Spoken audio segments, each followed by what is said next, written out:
Welcome to Let's Hear It. Let's Hear It is a podcast for and about the field of foundation and nonprofit communications, produced by its two co-hosts, Eric Brown and Kirk Brown. No relation. Well said, Eric. And I'm Kirk. And I'm Eric.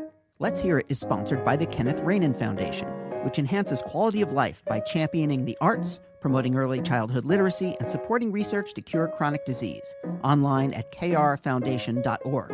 We are also sponsored by the Prebys Foundation, a foundation creating an inclusive, equitable, and dynamic future for all San Diegans.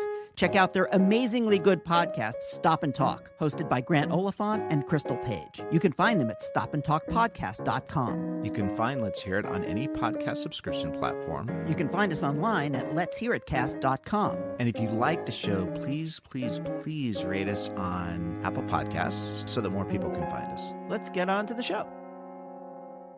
Welcome in. It's so much better when you do it. It's so much better. So we get a little glimpse, by the way, of the world through Eric Brown's eyes in this interview we're about to hear. So you know that I'm not 6'7", right? You're like 6'11". I was like, you're so big. This is the world. Eric is just looking at the world, and it's like this enormous shadow just covers the sun. Sorry. You're like Hagrid. I know, it's true. That's the image that comes to mind.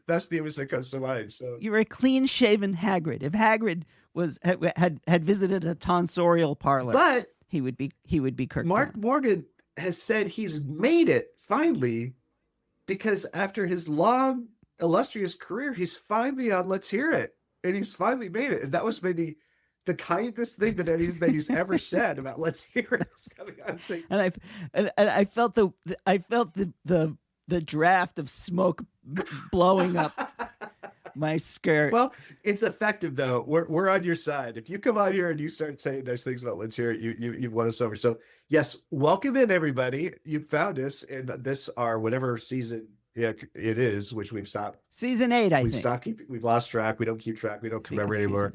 I have to say, this was a welcome conversation. Speaking of welcoming in, I really appreciated what we were about to hear about this very interesting and new model that Marc has been part of. So set this up, because this actually feels like it's the kind of stuff we want to be hearing more and more about as we find our way through these incredibly difficult times.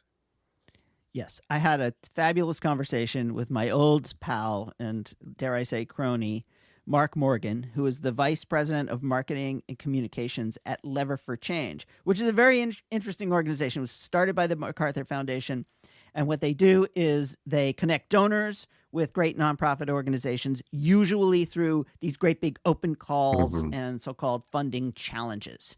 Think of like the X Prize. So that's what they do, and they don't like solicit grants. They make these open calls. So it is a very, I guess you could say, democratic form of fundraising. And Marc is he's just a great guy, a great human being in every way.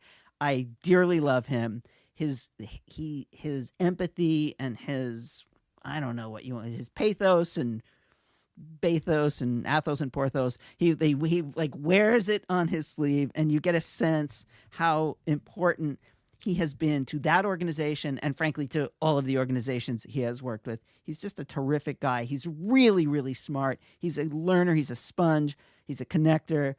He's a really fun person to listen to. And as you listen to his story, I think he is everything that is best about this field and about how we do our work. And so you learn not just about Lever for Change, but about, I think, how to be an effective person in this field. Yeah, you describe him as one of the nicest, finest people you ever met when you conclude the interview. And that comes across in spades as you're talking. And it struck me as you're talking about that this is the quality of sensibility, the quality of person that is so important, so necessary, so valuable to have behind these incredibly important field building initiatives. So this is Marc Moorghen, the Vice President for Marketing and Communications from Lever for Change on Let's Hear It. Let's listen and we'll come back.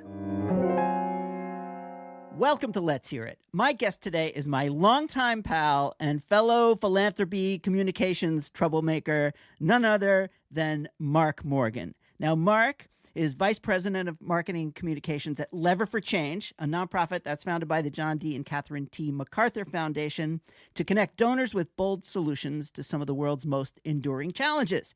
And Marc has also just joined the board of the Communications Network, so congratulations for that. Marc Moorghen, you're here. Welcome. I am so happy to be here, Eric. I feel like I finally made it. I've made it. I'm on. Let's hear it. I'm so glad to be here with you. Thank you so much for inviting me. Marc, you made it a very long time ago. It's just taken me this long to catch up. Well, being a friend of the two Browns, I just want to say hi to you and Kirk, who I have not met yet. You've never met Kirk? I have never met Kirk. You haven't lived. He's huge. Yeah, people don't know that Kirk he's like 6'7". Really? He is a massive personage. And the two of us when we stand next to each other, we look like Penn and Teller. Oh my God, I have to meet him. Yeah, you have to meet him. One of these days, maybe we'll do a live show somewhere. That All would right, be cool. Let's just dig into this great stuff. We have known each other for quite a long time, and I think you were head of communications at the Hilton Foundation, Conrad Hilton Correct. Foundation at the time. How did you get from wherever you got your absolutely spectacular accent to the Hilton Foundation? Oh, that is it's a big question. It takes a long time to answer the question, so I'm going to try and give you the condensed version, okay? Whatever. Cut me off when you need to. Okay. I was born in Croydon, which is to the south of London, to an English-Belgian mother and a Mauritian father, so from Mauritius, where the dodo bird is from. I was born in South London, lived there for about 7 or 8 years, and then moved to Belgium to be closer to my grandmother, was there for 4 years, then France for 5 years, back to Belgium for a couple of years, off to the UK for university, started working in Brussels, Belgium, was on a path to be a civil servant in the European Union, and went to visit my father's island of Mauritius and discovered a whole world outside of Europe. 8 months later, I ended up moving to Japan, which is a connection I know that you and I share, and lived there for 3 years. And while I was there, I met Jonna, who would become my wife, and came to the US with Jonna, ended up in LA, which was not part of the master plan at all, but ended up in LA and was freelancing for a while. And then I came across the Conrad and Hilton Foundation, which was founded by the founder of Hilton Hotels, and thought it would be the perfect fit for many reasons. But I ended up joining the Hilton Foundation and stayed there for 12 and a half years. So that's the short, condensed version. And what was your first job at the Hilton Foundation? I was hired to help manage the Hilton Humanitarian Prize, which at the time when I started, which was 20 years ago, it was about $1 million, I think, for an outstanding nonprofit of the year. So it's kind of like we branded it as the Nobel of the nonprofit world. Of course. So I did that for 6 years, and then and at this time the foundation was growing. So Baron Hilton, who was the son of Conrad Hilton, sold his hotel shares, and it became a much larger organization. So the foundation was growing, the team was growing, our experience was evolving, and I really wanted to move more back into the communications role. And the board, in its infinite wisdom at that time, decided it'd probably be good to have a communications department. It was a competitive process. They set up a communications department. I got the role and helped as the inaugural communications director. Yeah, we have that in common because I was the first communications employee of the Hewlett Foundation. What was it like for you to move over from the prize into communications, and what was it that you were learning about communications, and in particular foundation communications, which is the weirdest kind of communications you can do almost, that was interesting, and what were those early days like? It was actually fairly straightforward to move from one department to the other because the prize was de facto the external communications component of the foundation. That was it. It was the only external facing piece. So we ran the website, we did the events, I had contacts with media, etc. So it felt like a very natural progression. And I knew exactly what we could and should do as a next step. So it felt like a very natural transition. At the time, I remember I reached out to a lot of folks in the communications sector, including you. And what I do? I met you at the Communications Network conference where you were speaking in a Scottish accent. I'll never forget. And tried to figure out how to do this because 20 years ago, communications at foundations and nonprofit space looked very different. I remember there were awards for the best brochure and the best annual report and things like that. And at the same time, there were studies floating around and there were conversations happening about strategic communications. And I remember very vividly Fred Mann at RWJF, the Robert Wood Johnson Foundation, had a couple of white papers at the time about how to engage in strategic communications and why. And that really resonated with me. So I found this white paper, it seemingly by random, but I don't believe anything's that random anymore. And it made me realize that there was a way of doing this. And it really meshed with a book that I'd read, which put me on this path when I came to the States, called PR, the Social History of Spin. And it's PR with an exclamation mark, by Stuart Ewen, who's a professor at Hunter College in New York. And it was basically how to do communications for good. Hacking the concept of PR that was designed and built for certain, industrial and commercial reasons, and really hacking it for good. And I thought, that's something I want to do with my life. And then, finding research like Fred Mann's papers and the Communications Network and people like you who were engaging in this in the early days really made me realize that so much was possible and there was so much potential, and I could kind of see this pathway. And so that's really what I brought to the foundation. The foundation the Hilton Foundation hadn't had a communications function at that point. They had the de facto prize piece, but it wasn't really strategic communications as we think about it now. So we were kind of late to the game, but I think what it allowed me to do too was kind of leapfrog the process and get in at a point where things were really taking off, and there was a good way of kind of building these things, and it was a great time. It was so exciting to build that at the time. Well, it's interesting. I love hearing this story because you are, as good a networker in all of the best ways as I've ever met, because you are, I think it's partly because you're just a nice person. You are interested in others. You feels to me like get energized by crowd. You're an extrovert, I feel. Is that correct? Yes. Okay, good. Yeah, I figured as much. But that you've been, like, wherever I go, you're like Elvis. You're everywhere. Wherever I go, there you are, kind of engaging people and talking to them and learning from them. Any advice that you have? I'm going way off of whatever strategy I had for this conversation because good. Because this is how we do this here. Do you have any advice for people who are getting into this field or kind of mid-career for how to learn from others and how to engage in ways that allow you to grow? Because you have done it as well as anyone I've ever met. Thank you. And I love getting off the beaten path because that's where the interesting stuff happens. That's right. And I get compared to Elvis. I mean, how cool is that? The Elvis of the nonprofit world. I'll take that. So yes, I do have things to share because that's essentially how I started out. I was reading a lot. I was really curious about things. I'd never really considered myself to be a networker. So I just want to establish that fact. 20 years ago, 25 years ago, whatever, when I was working in the beginning, I thought networking was a thing that you did, and the stereotype of it. Yeah, and it seems like people kind of sneer a little bit, he's a networker. Yeah, because it seems transactional sometimes, right? And that's the antithesis of who I am and what I wanted to do. So to answer your question, when I was working in this field, I was just genuinely interested in what people were doing, and I was so inspired by stuff that I gradually kind of came out of my shell. I would meet people, I'd meet them again, and then I'd meet a few more people. And that's really the secret to knowing this many people, I think, is just over time, I've met a lot of people, and I always try to be open to new connections. I talk to everybody I meet. I'm always so curious about people's stories. They have amazing, fascinating stories when you listen to them. Like when we last met, I heard more about your stories. And great case in point where people really open up to you. I made some of those up. I'm sorry. That's okay. Just let me believe. Please continue. But I think if you listen to people, and I think this is probably a good piece of advice. I hesitate to hand out advice, but this is one that I think is solid. It's listen to what people are saying and really hear what they're trying to communicate. And if you do, people open up.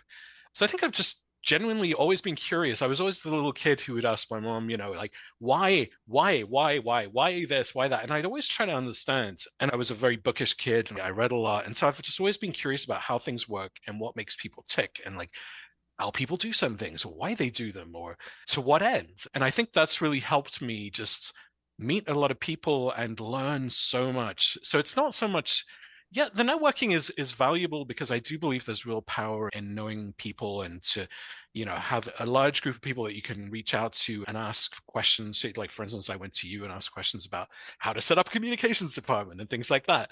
Very practical. But also, I remember our mutual friend Daniel Silverman saying that he had a brain trust, right? And I really love that idea too, the kitchen cabinet, whatever you want to call it, where if you have a problem that you can't quite figure out yourself, that you have this group of people that you can reach out to. That's fantastic. And I've always been extroverted and been able to talk to people, but I was a little bit shy too, a little bit reserved, in the beginning. But I think realizing that people genuinely wanted to help and kind of paying that forward has always been my ethos. So that's a long-winded answer to say, I think if you listen to people and you're genuinely interested in learning from them, those doors just open. I also think that it helps, especially in your case, to have such a wide variety of experiences, having lived in Europe, having lived in Asia. Can you talk just a little bit about how you are gathering all of these experiences and putting them into your practice as a communications professional now? That's a really interesting question. So I will say that I started out, I don't really talk about this a lot. I started out, it sounds very glamorous, but my background is far from glamorous, right? I started out as a kid in a working class area of London, very working class, and very heavily immigrant area of South London, very, I would say, economically less well off and culturally vibrant area of London. My world was very small initially. Yes, I met people from different places, and it was natural to hear like reggae music and eat Indian food and all kinds of things. But it was gradually over time that I accumulated, I think, a lot of knowledge about how the world works, and also because I'm curious. So I think the love of traveling is more a curiosity about the world and being open to being in uncomfortable situations. So a lot of the time I'm in situations where I don't really understand something, or I don't know how something works. So I'll either ask a question or I'll observe a situation and try and figure out what's going on and how I can be part of that, or how I can add to it, or not do any harm. So I think the short version is, it's over time I've accumulated a lot of experiences, which I think are an education. So a lot of it too is education. I love reading. I was not on a path to be in this kind of career, I think, growing up. And yet I ended up in this kind of position, which I don't take for granted, in this sector, which I do not take for granted either, thanks to supportive systems too. So I benefited from a lot of the systems and outlets that I see in my work. For me, to answer your question, it really is an openness to everything, whether it's music or art or people or books or food or whatever, and it all affects my work. I know that sounds like a bit of a crazy answer, but my whole life has been about change. Yeah, I've always kind of been on the move and in different situations. And I think all of those experiences come to bear. It's a little bit like, what's the movie Slumdog Millionaire, where he has all these experiences and ends up on a game show and has all the answers because he's just happened to have experienced certain things. There's a little bit of that too. I feel like I've learned a lot along the way, either because I've sorted out and read and researched and studied it, or because I've learned things from being around people and being in communities. If you talk about access to safe water, which was one of the topics at Hilton, one of the issue areas we focused on, going out into communities and actually seeing what water scarcity looks like, or contaminated water, things like that. It helps you understand these issues in a way that you wouldn't behind a desk necessarily. Well, we're going to take a very short break, and we're going to talk after the break about how you're taking all those experiences and all of this stuff that you've learned over time and applying it to your work at Lever for Change. So we're going to be right back after this break with Marc Moorghen. You're listening to Let's Hear It, a podcast about foundation and nonprofit communications hosted by Eric Brown and Kirk Brown. If you're enjoying this episode, you may just be a rule breaker. Check out Season 3 of Break Fake Rules with Glenn Galich, CEO of the Stupsky Foundation, as he chats with inspiring leaders in philanthropy, government, media, and more about breaking the fake rules that don't work so that we can build a future that does. Check them out wherever you get your podcasts. And now, back to the show. Welcome back. I'm talking today with my pal and fellow troublemaker, Marc Moorghen. Tell me about Lever for Change. It's such an interesting model for philanthropy. And it feels to me like you're having the opportunity to apply all of these things you've learned over the years. So let's talk a little bit about that. What's Lever for Change and what are you doing? Just a nonprofit designed to find funding for as many nonprofits as possible. So we connect donors with outstanding organizations, typically through open calls, like large-scale challenges. So for instance, we'll have a minimum of $10 or $20 million as an award, and organizations can apply and present their ideas and then get funded after a kind of review process. That's the short version. The longer version is, a few years ago when I was at Hilton, I heard the original pitch for 100 and Change, which was a big competition that the MacArthur Foundation was running from Chicago on any topic anywhere in the world. And I remember Julia Stash, the former president of the MacArthur Foundation, coming to LA to a room full of philanthropists and talking about this idea. And I remember thinking, wow, what is this? It was so different from the kinds of things that we were doing and such a different way of thinking about it, a big bet. That's how they talked about it. And then at the end of the process, Sesame Workshop and the IRC got a joint award. And I remember the Hilton Foundation, we went to MacArthur and said, well, what did you find on access to safe water and homelessness and other things? And they shared it with us just freely. And that was an amazing thing. So it modeled partnership in a very real way. And it turns out a lot of other organizations did the same thing, and a lot of other people and other things got funded. And so that model became Lever for Change. Fast forward a few years, Lever for Change has been around for 6 years now. We've helped influence over $2.5 billion in funding, which is it's much more ambitious than I even expected when I joined. When I joined, I was in LA and I was consulting in good company, Eric, and enjoying my work. But I saw this job description for this organization and I thought, I know that, I get it. And I really understand how I can add value. Because it was a mix of prize competitions and communications and running a small business and being a think tank and all these different things that I'd had a hand in. So again, it was the accumulation of experiences that kind of led me to this role. And I really grew with the organization because when I started, we were aiming for $1 billion in funding, which we surpassed really quickly. And it feels like I've been strapped to a rocket ship ever since. It's just been an incredible adventure. It's grown exponentially. And so let's get into the nitty gritty a little bit. How are you identifying donors? And then how are you taking those donors and bringing them together and funding organizations? So part of our team, our partnerships team, goes out and meets with donors all the time, either to fund organizations that we have in our network that we've identified through open calls. So we have about 500 organizations in our network right now that we've vetted, and de-risked is the term that we use. So it's a pipeline, a deal flow of ideas.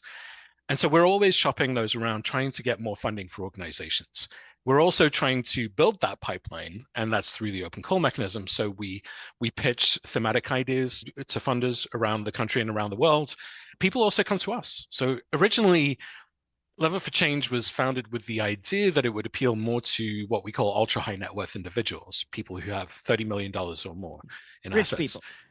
Yes, basically, yes. I love the net worth part. You know, I know your love of jargon. Gross worth will be fine. Ballpark worth, wealthy, rich, yes. So that was the idea, that was the plan. And really, it's turned out to be something much different, much more open. So it's really appealed to all kinds of different funders, whether they're established foundations, new kind of foundations, or philanthropic vehicles, LLCs, anonymous donors, individuals who are just starting out, maybe people who either are just starting out a foundation and want to kind of build some infrastructure through this in a pipeline, or people who don't want to build a foundation. Also financial intermediaries, really all kinds. And I think that's been the biggest surprise so far, that it really appealed to lots of different types of funders. I would also think that it's a massive communications opportunity because there are so many different ways that you can engage people. As you say, some people want to remain anonymous. Some people are focused on a particular issue. Some people are open to suggestion or opportunities. Oh, and by the way, you're in shipping and receiving because you're raising the money and you're helping to direct the money. So that feels like the world is your oyster communications wise. Can you talk about how you think about communications through all of these sets of opportunities?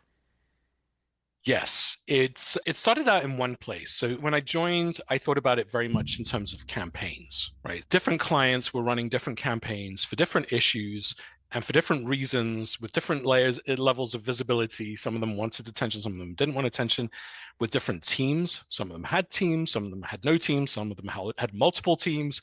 So it was really all kind of shape, sizes, and flavors, as I like to joke. What it's kind of morphed into is more of an awareness of what seems to work and resonate with people. So in that sense, I think we do things a little bit differently. I think the most important thing that we've come to realize is it's not about us. Our whole reason for being is to drive more funding, which means that we occupy this really interesting space between nonprofits and funders. And we're trusted by both. And we're trusted by people who do not necessarily trust very easily. With that increasing trust, what has happened is we've been able to kind of shape the communications a little bit more. So where we are now is we really try to think of what we're trying to achieve with this, what the end goal is, how we benefit the organizations that are getting funding. So it's not just about funding. It's like at this scale, if you're giving this much money, you are trying to make a difference. You're really trying to change the way things are being done. So I always like to say that we flip the model on its head, the traditional philanthropic model, where it's like, don't call us, we'll call you. And there's this kind of invisible do not disturb sign on the door. We have a strategy and we'll implement our strategy. And I think where we came from was we would say, no, bring us your unsolicited proposals and bring us your big, bold ideas. And we will pay attention to all of them. And then we will make sense of it and then give out the funding. It's very open. So that's the first part about the communications. It's a very open model. All of the information is there, which is something that I had been striving for in previous positions, was to get more transparency about what we do. Just providing access to some of the information, like who are the finalists? What's the timeline? Who are the evaluators? What's the process? Am I a good fit? We've even created a tool that lets you kind of take this quick kind of quiz at the beginning to determine if you're a good fit so that you don't waste your time if you're not. But it's really this approach to being open throughout the process and then using these moments to really lift people up. So my favorite example, and it's a two-part example. One is the Yield Giving Open Call Awards, which was $640 million to 391 organizations across the states from MacKenzie Scott. Yep. And that one was clearly very different for a lot of reasons, but the communications part of it, the thing that was so fascinating was we didn't really have a lot of communications. We had a story in the AP, and the rest of it was a toolkit. We gave a toolkit to all of the organizations that received funding, and they ran with it and they made it their own. And it was just this joyous occasion of watching all of these different organizations repurpose content and just do their own thing with it and spread these stories in order to get more funding from their local communities and grow their support base. And it was this ongoing thing that still continues to this day, which I think is amazing. And we've replicated that recently with the pivotal Action for Women's Health open call, which we just announced a few weeks or a couple of months ago for $250 million to 80 plus organizations around the world for women's health. And we did the same thing, that same kind of approach. So really, it's like, it's not really about us, it's more about these organizations and what they can do with it. So it's inspiring more support. So it's ripple effects, really, networks of networks. Do you have a favorite grantee organization? Even a little grant that gives us a real sense of the possibilities for nonprofit organizations with Lever for Change? With Lever for Change, there have been so many grantees that I really cannot pick favorites. I have so many favorites, so it would take a very long time. Oh, give me a favorite. It's okay. I'll give another example from a previous life. I will give an example from when I was at the Hilton Foundation. And we gave out a media grant to KCRW, which was the local NPR affiliate. Right. Know it well. But it was, yes, it's a very famous station, mainly because of the music, right? Yep. And so it was a very eclectic. Was there exactly a music show? The cool kids, as I always like to call them, they really appealed to people all over the place and had a very loyal fan base, right? Not exactly the outlet that you would think about in connection with the Hilton Foundation at that time, because we were focused on some very serious issues that usually would be on C-SPAN or maybe on PBS in a news show or something. But we had some money left at the end of the year, and I really made the case for being able to support this group because I thought they want to tell stories. So they had come to us saying, we want to tell stories that matter to our community beyond music and all of that cool stuff, we also want to talk about impact. And we were thinking, well, we talk about impact, but we really want to connect with different people, different audiences, and really spread the word about what's going on and help people understand these very complex issues in a simple way. And so it was a perfect opportunity. And it was great to be able to channel some of that funding to something that we didn't do. At the time, we did no media funding. So it was a very radically different thing to do at that time for that kind of organization, to that kind of organization, for that kind of purpose. So that's my favorite example. So now it feels to me like your kind of philanthropy is relatively new. I mean, the prize concept isn't brand new, but it's relatively recent. And the work that you're doing to bring together donors and grant recipients or grant applicants, especially in this world of the citadel that you have to chuck a rock over with a note attached to it and hope that somebody in the foundation's going to read it, these black boxes. So you're coming up with new ways, in a sense, to do philanthropy and communications around that kind of philanthropy. Also, you've referenced MacKenzie Scott. That is a new version of philanthropy for sure. Can you give me a sense of your own take on how our field is changing and how communications fits into that? I love that question because I feel that we are really at an inflection point. And you and I have been talking about this for 20 years or something, hoping that this moment would come. And I really do think we are there. I am really seeing philanthropy change. And I think that a lot of us who have been working in the sector for a long time have a lot of jokes about how slow moving it is, moving at the speed of philanthropy and all that. But I do think that a lot of different things have come to bear that have precipitated great changes. So, MacKenzie Scott is one example, and just what an incredible example of trying to cede control. I think that's really what it's about. But also seeing how it's not just that, but how, external pressures, whether it's funding cuts or technology, all of these things seem to be happening at once, and it's had a really destabilizing force. So I don't want to minimize that part of it either, because I think that there are a lot of casualties and a lot of collateral damage and a lot of pain right now. Yep. We all know people who have lost their jobs in this economy and in this moment.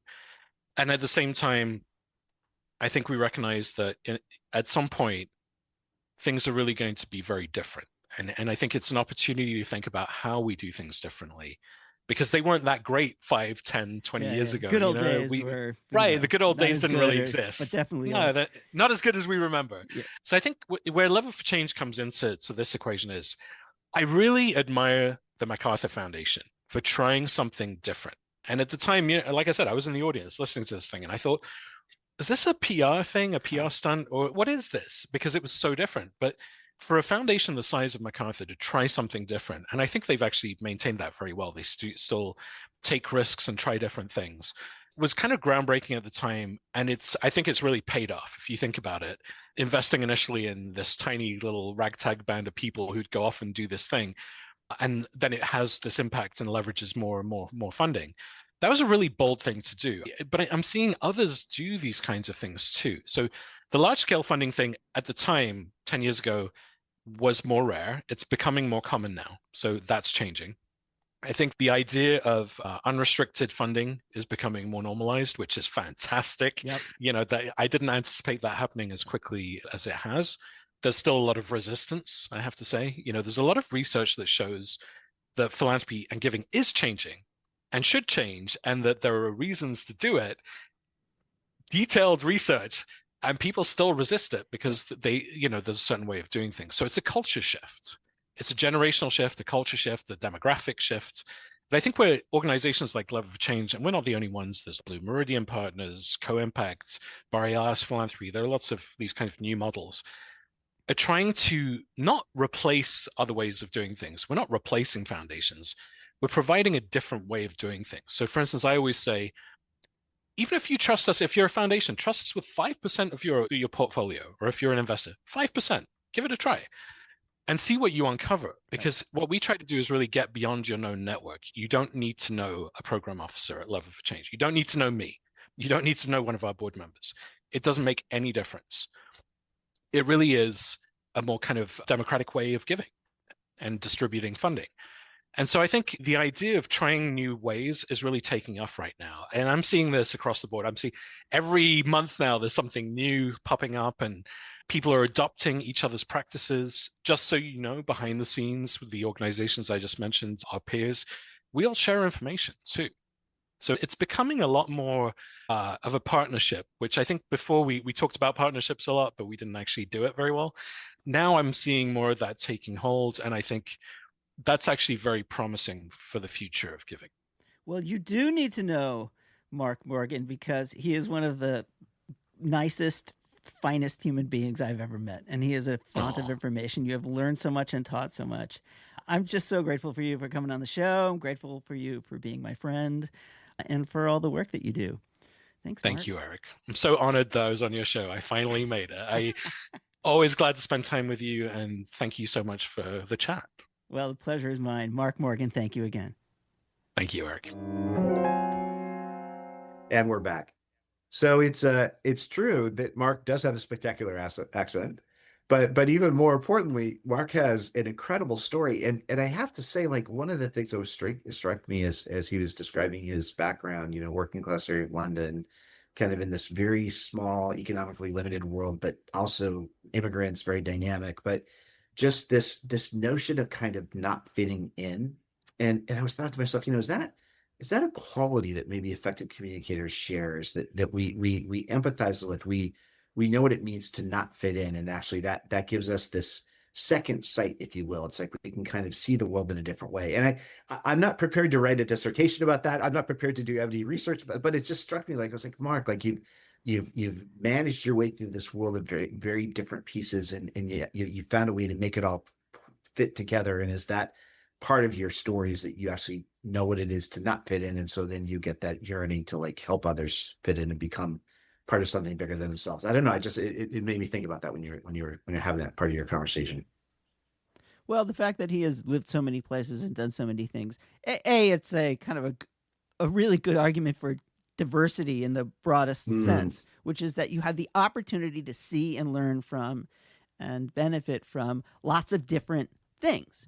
And he certainly has. And his own sense of curiosity, of course, drives so much of his work. And that curiosity happens when you go to a new place and you observe things. He talked about that. And we had that in common, in that we both lived in Japan. Like, you go to a place and you don't understand anything. You can't. And I was there before Google Translate. So I couldn't. I just had to guess or surmise or whatever. And it gives you a sense of that curiosity makes you want to learn more. And as you learn more, you learn more. And I think that is what his background is and what his experience has been. And I think it helps him in his work. So can I make a huge plug that anybody who's listening to this, just hit pause right now, go to Amazon Books. If you don't own it, go get your hands on PR, The Social History of Spin by Stuart Ewen. So have you ever read that book, Eric? And Marc mentions this. And Marc, oh my God, I can't believe we've done all of these episodes of Let's Hear It, and you're the first person who mentioned this book. I really wish everybody in our sector read this, and then the analog of, there's like a handful of books like it that document this notion that this field we're in around public relations and communications, it's got a history. It's got origins that are based in evidence, and it will. And this is, I think, something that shows, Eric, between you and I sometimes in these conversations, it will forever change your view of the world, because one consequence of reading books like this and others like it for me is that I don't believe that there's an organic, this is just what's happening anymore. I believe that everything that we're seeing that happens around us is the function and the result of a campaign in some way. And this could be one of those great little, like, conspiracy theory moments, like but the PR, The Social History of Spin, really documents how public communications campaigns over a century have shaped most of what we understand to be true in the United States of America, and then that has global consequence. And so Marc, I'm so glad. In fact, Eric, you know how I love giving you assignments. So I want you to bring Marc back. I want you to bring Marc back. I want to get Stuart Ewen on this podcast, and I wanted just a discussion about that book and books like it, because this understanding that our field has so much impact, but also history, and then we're trying to bring that forward and apply to the work we're doing today.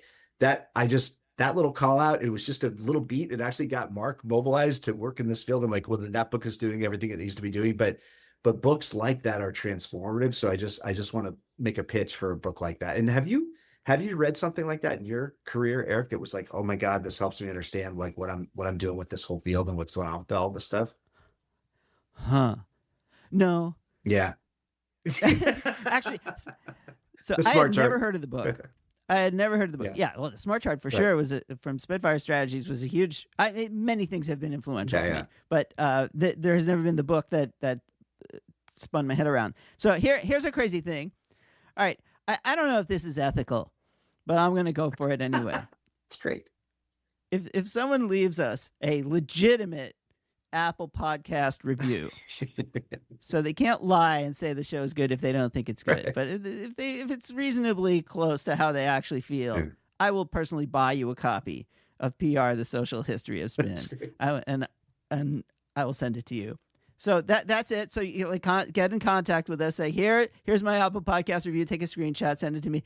That's unethical, I think, but I think it's still a good idea. So there. I meant it. But yeah, no, I had never heard of the book. I think that we most certainly need more of this. Mm-hmm.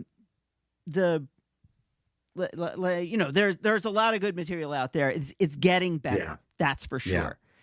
And Cristiano's book that just came out is a good example. And let's keep that going. So if there's any other folks with good books out there in them, you should write it. I'm not going to read that, but we'll read it. I'm too lazy, but I will read it. And if somebody gives us an Apple Podcast review, then I will buy them a copy and send it. So Marc spends 12 years at the Hilton Foundation. I almost call it Hewitt. The Hilton Foundation, not the. And they're giving a $1 million gift, kind of the Nobel Prize of nonprofits. They're giving a $1 million gift each year to whatever nonprofit emerges. And I thought that was so interesting. And how challenging would it be to navigate the communications part of that, which Marc was working with, but also the selection part of that? And what's your perspective? Because I mean, that's a transformative gift. And yet at the same time, I've also had the experience of like the worst number in philanthropy is $1 million, because it feels like you should be able to do everything with it, but you actually realize you can't. It's right. Like a start, but it's not the end all be all. But what do you think about that notion of, what it takes to navigate the work of providing a $1 million gift each year to a nonprofit through a prize in a competitive selection process?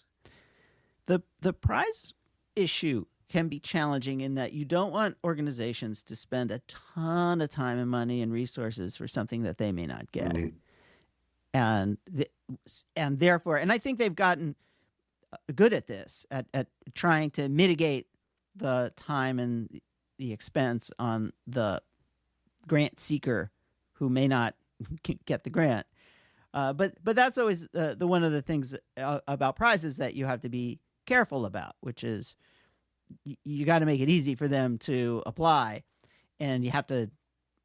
So that's a big deal. And then there's like a second prize and third prize, and there's a lot of information about these organizations that then gets shared that allows organizations that didn't get funded to get funded elsewhere. So it becomes a repository of information about organizations that puts them in line for other funding. So those are the bits about that. Yeah, about whether $1 million is the number or not.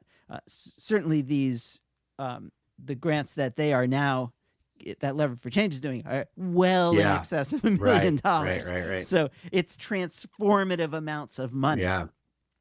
So there's that.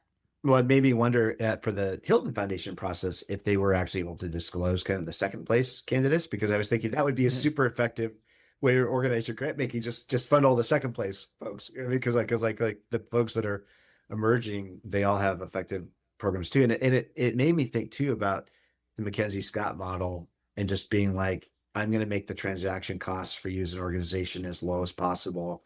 I'm going to hold all those expenses on my side. We're going to do the due diligence without you even knowing. And then once we decide you're a recipient, you're just going to get a check, and we're going to say, we trust what's going on. I wonder how much philanthropy going forward is going to orient to that approach, because it just seems like it's so transformative and so effective for people. Well, I would say that if I could have one thing left in my career, it would be to have MacKenzie Scott on this show. Yeah, that would be incredible. To talk about how she does this, Mm-hmm. because it is a model for others, but there is not enough. We just don't know nearly enough about how she makes her decisions, about what her process is. It's quite opaque. And like I say, the outcomes are phenomenal. And the way she is getting money into the field in all sorts of places is extraordinary. I mean, it is such a gift to our nonprofit community. And yet there's so much we don't know, and that it could be replicated. And process does matter. And I don't believe she is just chucking, darts against a board. So that would be my dream in life. It will never happen. But wouldn't that be amazing that we have this kind of glimpse in to that kind of thinking? And whereas kind of this is what Marc is doing at Lever for Change, is giving a glimpse into how this decision-making goes with regard to these large-scale, like really transformative gifts. So that's part of it.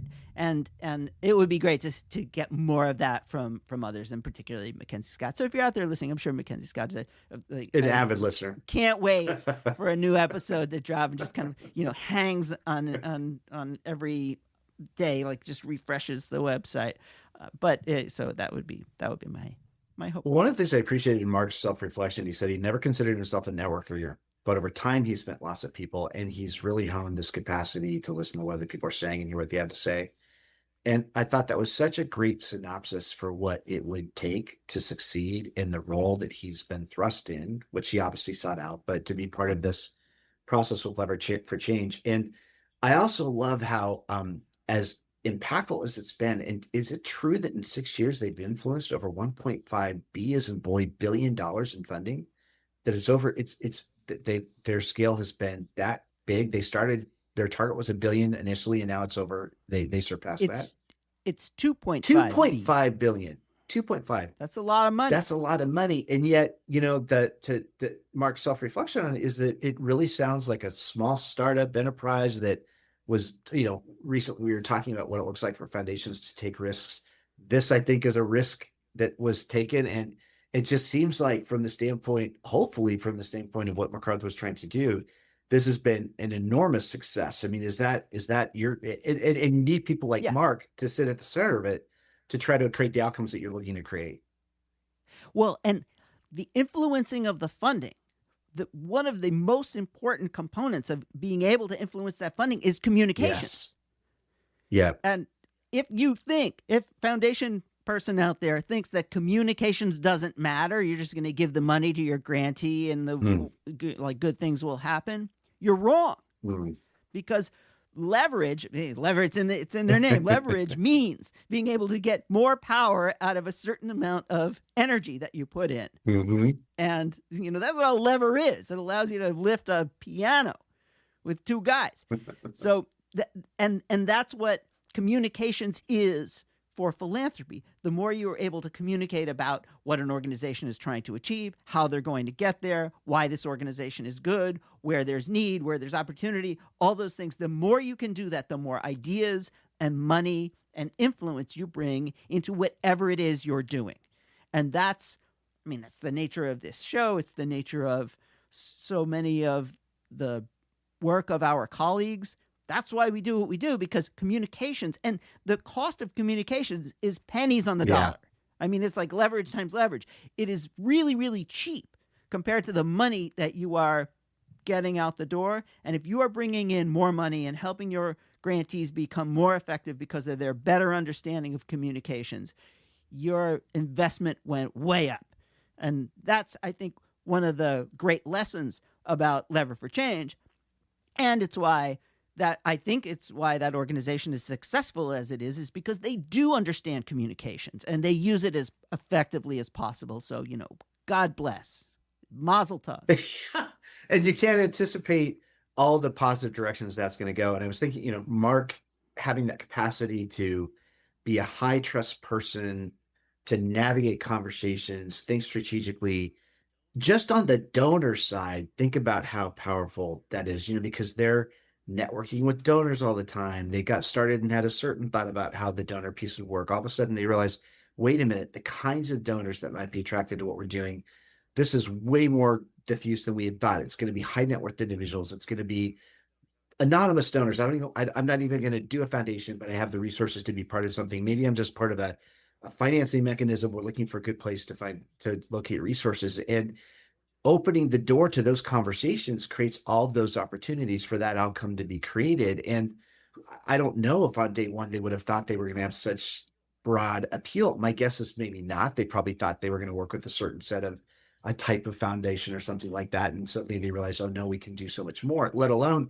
the hundreds of organizations that are in their network that are pitching ideas all the time. So this idea of what communications is, that it sits in that honest willingness to. And it's funny. I can't remember if it was you or Mark, but talked about like so many foundations sit with kind of an invisible "do not disturb" plaque on the door. Right? Don't bother. But this is a whole conversation about no, bring us your ideas. We want to be transparent. And then we want to broaden the awareness of what's possible to as many donors as we can. I just love that whole process around the transaction and how communications was a crucial element of all of it every step along the way. Yeah, I totally agree. And I think just in philanthropy in general, if all of the outcomes that you achieved were things that you had predicted or planned for, you're probably not trying hard enough, or you're not open to the kind of change that can occur when you're not prescribing what it has to be. And some of the best ideas and the best outcomes are things you could not have predicted and should not have predicted. And that's where I think the real great stuff happens. And you have to be able to make that possible. I loved when you guys are talking about change in philanthropy, but philanthropy moving at the speed of philanthropy. And I was trying to figure out, what is the speed of philanthropy? Is that glacial? Is it seismic? It's like I wish it was the speed of glacial melt. Right, exactly. And yet at the same time, because of work like this and other initiatives, these new lessons, these new opportunities for how to do this are being increasingly embraced by the field. And it does sound like this notion of, one of the big requests from nonprofits to their funders forever has been just give me unrestricted resources, allow me to direct these resources in whatever way makes the most sense for us, what we're trying to do here in the circumstances that we're responding to. The landscape is shifting, even if our mission is staying the same, how we need to tactically move through whatever's happening in front of us is going to shift. So please give us some flexibility. And it sounds like, at least in some respects, that notion of, okay, if we're going to partner with you, foundation and nonprofit, part of that partnership is going to get expressed in our capacity to fund you as an unrestricted donor. That feels like a very welcome and a very important thing that may be happening with it. Not everywhere, not as quickly as maybe folks would like, but at least it's happening in some respects. Yep. General support. Just give it. Well, Marc Moorghen, thank you so much for the work you're doing. I would love to meet you in person sometime. You'll find that I'm not a Hagrid. You're massive, Kirk. You are so much bigger than I also people. don't have your spectacular accent, and I'm definitely not one of the nicest, finest people that Eric has ever met. But you're in the top. You're up there. You're the top. I'm in a cohort. 1/10 of 1%. I'm in a certain segment. But seriously, Lever for Change. Oh my gosh, $2.5 billion so far in 6 years. That's going to grow many times over. And Mark and your colleagues, you're making it happen. So Eric, this is such a great conversation. I'm so glad we got to be part of it. And Mark, I just want to say, keep it going. Thank you so much for the work you're doing. And I just hope nothing but success ahead for Lever for Change. Okay, everybody, that's it for this episode. Please let us know if you have any thoughts about what you heard today or people we should have on this show, and that definitely includes yourself. And we'd like to thank John Ali, the tuneful and inspiring composer of our theme music. Our sponsor, the Lumina Foundation. And please check out Lumina's terrific podcast, Today's Students, Tomorrow's Talent, and you can find that at luminafoundation.org. We certainly thank today's guest, and of course, all of you. And most importantly, thank you, Mr. Brown. Oh, no. Thank you, Mr. Brown. Okay, everybody. Till next time.